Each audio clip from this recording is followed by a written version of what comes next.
Ashe, my silent superheroes. Today we're diving into the second R of bullying prevention. Recognize. Because before we can respond and before we can repair it, we have to clearly see what's happening, right?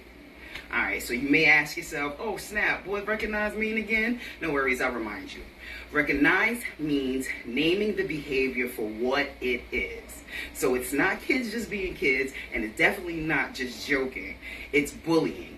And that's when someone is targeted, excluded, or harmed purposely. Whether that's with words, actions, or being excluded. That means with silence.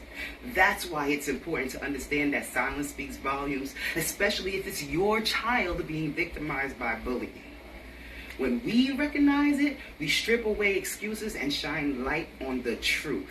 That child's silence may be the loudest sound in the classroom or even in the park. You just have to look, listen, and learn.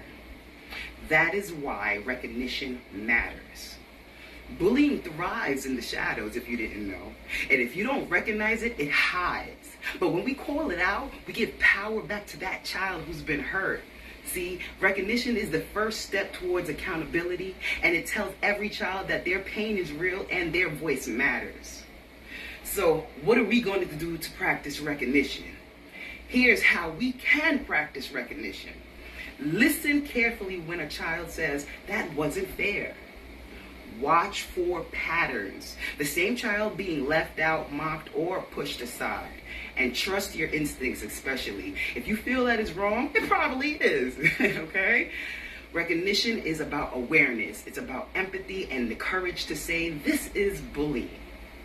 So today I challenge you. I challenge you to recognize the signs, recognize the voices, and recognize the truth. Because when we recognize bullying, we begin the journey to stop it. And together we build a culture where every child feels seen, safe, and they feel celebrated.